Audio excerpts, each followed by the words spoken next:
Cube Radio. Salut, c'est Charles Dran avec l'équipe dans 5 minutes. On s'intéresse aux sciences, à l'histoire et à l'actualité. Aujourd'hui, on parle de mode et de chandail à capuche. On en porte tout le temps dès que la température se rafraîchit. On en a porté davantage lorsque la mode est passée au mou avec la pandémie. Les chandails à capuche, les hoodies en bon français, sont depuis longtemps des accessoires incontournables de nos garde-robes, mais ça n'a pas toujours été le cas.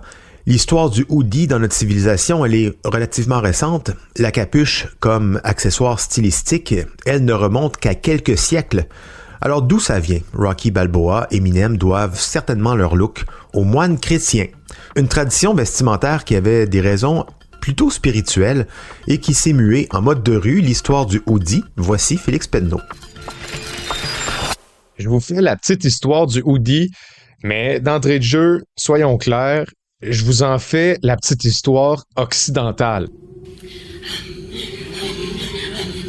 Les Inuits, par exemple, ont fusionné la capuche à leur accoutrement depuis beaucoup plus longtemps que nous, puis ils l'ont fait pour des raisons assez évidentes.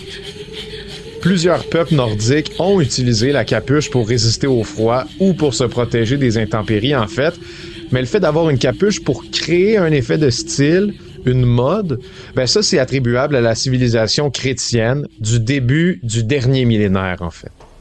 Il faut savoir qu'au Moyen Âge, la capuche était considérée comme un accessoire très sophistiqué. C'était porté, par exemple, par les châtelaines pour protéger leur coiffe, mais ceux qui l'ont popularisé, et même pour qui la capuche s'est devenue une chasse gardée, c'est les moines catholiques. On les imagine bien, avec leurs soutanes, leurs capuchons remontés, qui marchent en file dans leur monastère, reclus dans le silence. C'est que la capuche, pour les moines, ça représente le prolongement de la cellule de contemplation, justement. C'est un moyen pour eux, lorsqu'ils se déplacent, de prolonger leur sentiment de réclusion grâce à la capuche, comme s'ils étaient encore fermés du monde. La capuche est même devenue, pour un ordre précis de moines qui est fondé en 1525, un symbole de leur école de contemplation.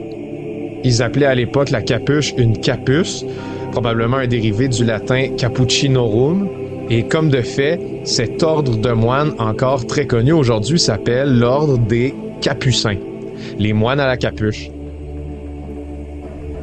C'est devenu tellement important pour les Capucins, la capuche, qu'il y a même une discorde autour du 10e siècle qui a créé un schisme au sein de l'ordre parce que certains moines voulaient porter la capuche plus longue et d'autres, qui étaient plus conservateurs, voulaient la garder plus courte.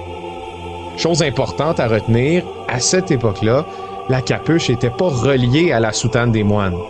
Pas dans un premier temps, en tout cas.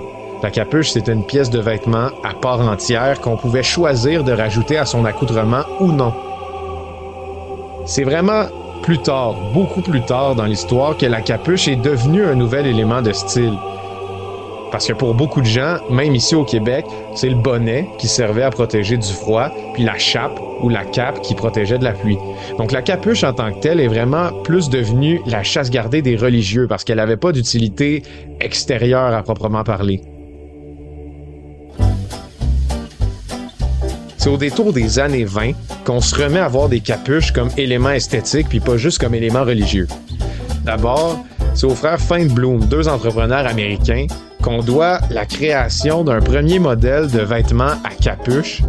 Et ce modèle-là devait servir aux employés qui travaillaient dans des frigos industriels à New York. L'idée des deux frères Feinblum, c'était de créer un vêtement qui serait ample, mais chaud, et donc qui nuirait pas au mouvement des ouvriers dans les frigos. Ça a rapidement été repris par deux groupes très distincts. D'abord, il y a eu les boxeurs qui portaient ce genre de coton ouaté-là pour s'entraîner. Puis ensuite, il y a eu les équipes de sport universitaires américains qui ont repris le concept puisque la boxe était très populaire dans les années 20 et dans les années 30 aux États-Unis. C'est donc devenu un vêtement d'entraînement pour l'extérieur quand il fait froid, et le fait que des universités américaines se mettent à coudre le blason sur les vêtements, ça a beaucoup popularisé le hoodie chez tous les étudiants.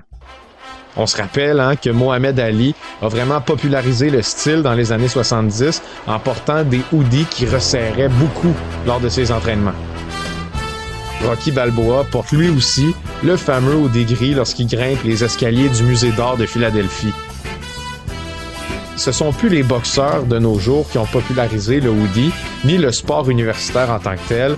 Ça s'est beaucoup élargi.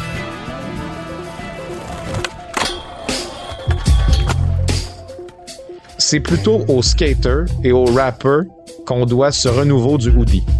Durant les années 70 puis 80, le coton ouaté des athlètes s'est répandu, puis chez les communautés marginalisées, c'est même devenu un vêtement polyvalent, puisqu'on peut le laver beaucoup sans qu'il s'use ou qu'il se rétrécisse. À cette époque-là, les skaters puis les chanteurs hip-hop sont issus de la rue et sont beaucoup associés aussi aux activités du graffiti. On empêche les skaters de skater où ils veulent, ou on leur remet des amendes, puis les rappeurs proviennent de communautés qui sont déjà en tension avec la police. Donc, dans tous les cas, le capuchon, ça devient un moyen de cacher son identité aux autorités, en fait. Aujourd'hui, avec le succès planétaire de certains rappeurs, puis la normalisation du skate, c'est un sport en part entière, mais il y a des grosses marques griffées qui produisent aujourd'hui des hoodies. Les moines capucins, eux, portent toujours des capuches, même si leur symbole est devenu un peu moins catholique. Mais gardez tout de même en tête, les boxeurs portent toujours un hoodie ou une capuche avant d'entrer sur le ring, en pleine méditation avant le combat.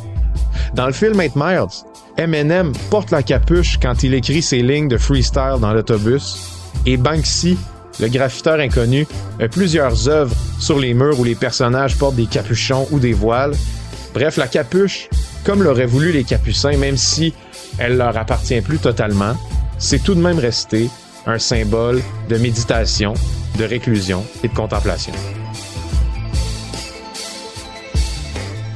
Ouais, un vêtement de recueillement pour s'isoler des autres. Félix parlait des gens qui portaient ça pour éviter le regard des policiers aussi.